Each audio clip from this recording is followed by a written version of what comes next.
So speaking of interior decor, did you know that 79.0% of interior designers are women? And of course, 21.0% are men. But does this justify the fact that there are more creative women in this industry than the men? Absolutely yes. Of course, the record shows that women are more creatively endowed in this sector than the male folks. Today on SME Hub, we will be taking a look at the creative industry, especially with regards to interior decor. So today on SME Hub, I am being joined by Mrs. Dora Wilcox. She is the CEO, Homelyaccents. Thank you for joining us on the show. Oh, thank you so much, Joshua, for having me. All right. So speaking of interior decor, to the layman on the street, what exactly does it mean? Well, interior decoration really is, outfitting your home in a way with, accents, things like rugs, paintings, furniture. It's easily outfitting your homes in a way that the home is pleasing, because a house is a house, but there's a difference. A home is a home. A home is somewhere where you're comfortable, where you're walking and you're happy. So that's what interior decoration is all about. It's really about outfitting. And it's not to be confused with interior design. Interior design is actually different. Interior design is when you study the psychology of a space. You get into a space, you study it, you have to find out what the functions of that place are, and then you now design around it. So that's really a little bit of difference, although we tend to mash it up a little bit. But interior decoration is more of outfitting your spaces, and interior design is understanding. Most times when you're doing like interior design, you have to understand, you have to go to the space, study it, understand what the purpose of that space is. There's a bit more psychology to that. So how long have you been in all of this as a business? Over 25 years. Professionally?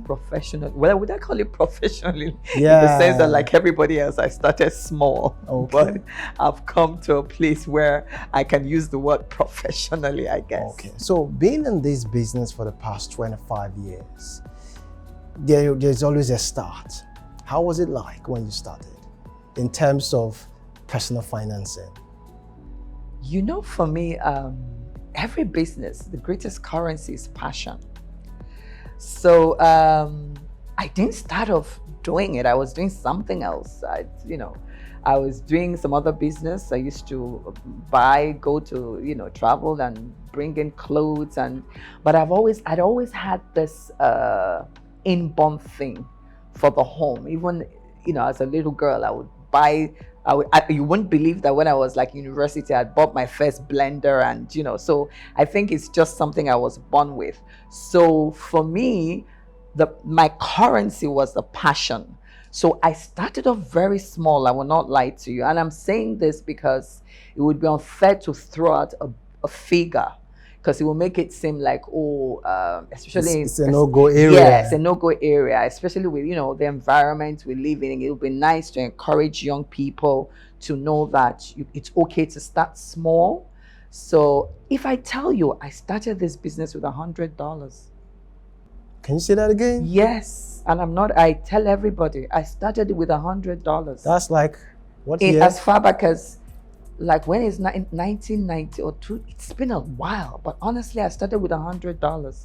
For you to know that the greatest currency is passion. I just made up my mind I was going to go into it. I was in Italy, and I just got into a shop, and I just picked up a few things. I started with little things like napkin holders, and I grew it. So, the greatest currency is passion. So you talked about the fact that the greatest currency an individual should have is passion. And of course, laying it side by side with the fact that you talked about the amount you started with. So one is not thinking of, I have to break a bank or maybe go borrow a large sum of money before I can start up this. Now tell me, what was it like scaling up? Because of course you started from a humble background. So what was it like scaling up the business over time? Well, like every other business, you must have. I tell you, I started with $100. Does not mean that I wasn't I Investing. wasn't working hard at it.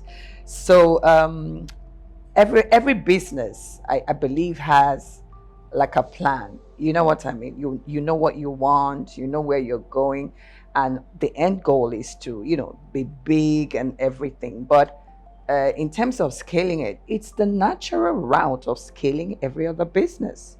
I started out, I just bought things. I started out like that. I sold things, and it took a while. After a while, everybody kind of got the message, oh, this is where I'm going. And they would, because people would come to my own house and like the little things I would put, even as much as putting a plant here, and you know what I mean? So naturally. So you have to start with, what do you have to work with? Who is around you? Often, I feel that sometimes people start off and they just want to go from A to Z. No, scalability is a process. It takes time, it takes effort. And, so I started out, and, but not to say that as I started, I didn't improve on myself naturally. If you have passion, and then you must know that passion can only lead you so far. So of course I sought a bit of knowledge. I would take some courses. If I went overseas or anything, any opportunity I got to take a 1-month course or 1-week course, I invested in books, I read up, and it's not easy. Nothing is easy. Okay, so now let's talk about the financial aspect, because that is what makes an individual think of, okay, maybe I should give a shot at this. How profitable is this business? It's not more profitable than selling amala. It's as profitable as profit can be, in the sense that profit is a wide, it's a how many letter word, but it's such a wide, So when you say profit, what do you mean? Okay, when I'm talking about profitability, I mean you're investing into this business. At what point in time can you expect that you get your ROI? We often ask that question, but can Because you say that life answers it? a lot of Nigerians are short term, especially in their business, mindset. Yeah. I don't want to go into a business and it's taking me like forever to recoup back my money. No, I don't have that time. I don't have that patience. Perhaps maybe 6 months. Okay, I can wait. So in this business, as a professional, as an expert, what's the gestation like? I can't tell someone coming in, you'll make your money. I don't know how hard you're willing to work, do I? Because at the end of the day, it depends on how hard you work. Depends on your network. So it would be misleading for me to tell someone, oh, come into this business in 1 year. You might have more network than I do. You might be willing to do the work. You might be willing to work harder than I do. But what I can say is that it's a business that if you put in the work, you definitely get the returns, like every other business. You invested $100. And I built it over how many years? 25 years. So in a modern day Nigeria, how much is one looking at to invest in it today? So now we have to separate interior decoration, because when we're talking about interior decoration, are we talking about the people who, there's like somebody like me, I have this side of it where I bring in things for homes, you know what I mean? So, and then there are people who just come and buy off people, and their job is to go into space and get things from the people who already bring them. Are you talking about the chain? Yes, it is a chain. Okay. So I can't say interior decoration is not like What niche are you in, by the way? well, my biggest niche, number one, is even I actually facilitate, in the sense that I do mostly bringing in a lot of things. Where exactly? Is it locally, overseas? Everywhere. There's no part of the world that I do not go to find something. Where is your attention lying the most? Locally? No, I would be dishonest if I said that. No, I bring in things from everywhere because I believe that what makes a home is sometimes these two figurines are over almost 40 years old. They are Asian themed, but I got this from Brazil.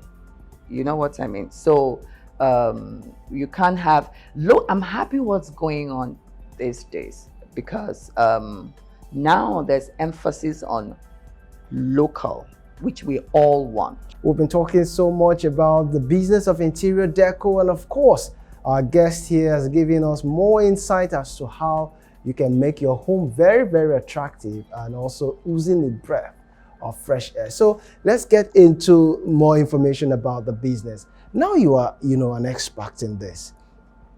Could you please tell us some interesting aspect of this business that could make one actually stay even when the business is not yielding? Aside from passion, yes, but there are still other aspects to the business that still keeps you going. So what are those things you may want to share with us? Oh yes, number one is making people happy. Okay. Honestly, it's really making people happy. It's about seeing something from the beginning. Sometimes you're called to do a brand new house, and you get there, all you have is just the house, the carcass, and then by the time you finish with the little things, you hang the curtains, you put the lamp here, and then next time, you know what I mean, you're getting there, it's all so lovely, and all of a sudden this carcass is now livable. So that's the number one. Like you can't that's the biggest reward. And you meet people, you meet all kinds of people. You're learning as well, because each person who calls you, each space you go to is an office. So it's a challenge. You're constantly challenged. Your brain is being used, because you might think it's, it requires a lot of thinking. You have to think, oh, there's mathematics in it, there's physics, you know what I mean? So you constantly have to use your brain, you're constantly learning. It's so innovative and it's ever changing that honestly it's exciting. So I feel that all of us, that's what keeps us going. It's just that joy of creating beauty, making people happy. It's so rewarding.